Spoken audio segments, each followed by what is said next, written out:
change avec l'autre salon, c'est que c'est pas un salon qui est dédié qu'à la micro-édition, il y a aussi d'autres auteurs, donc le public change.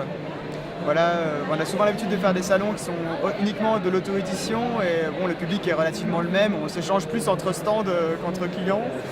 Voilà, c'est plaisant, c'est cool, c'est marrant, c'est Colmar quoi. C'est l'accent surtout.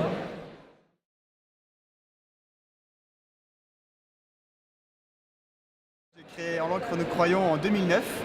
Voilà, c'est un atelier de micro-édition associatif à la base que j'ai créé dans la cave de chez ma sœur dans un premier temps.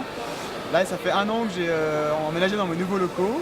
Donc on pratique dans un premier temps la sérigraphie, ensuite on a fait de la typo et de la lithographie.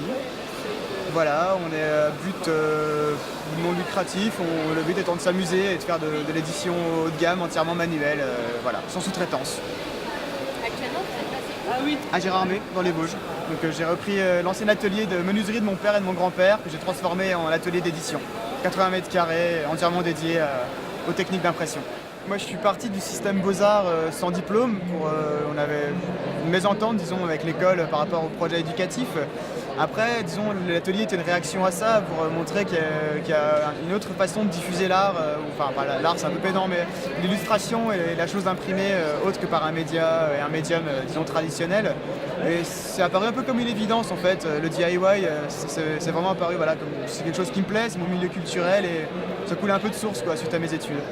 On dépend de personne, voilà, j'ai toujours refusé d'avoir des subventions, j'ai toujours fait avec mes propres fonds, j'ai toujours autofinancé mon projet.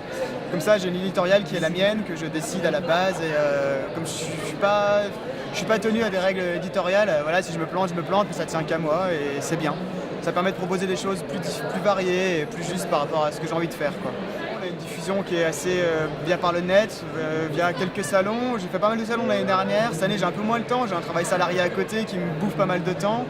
Après, ma seule rentrée d'argent, c'est rester à l'atelier pendant 1 an. Donc il fallait faire aussi un choix entre le travail de commande et le travail d'édition.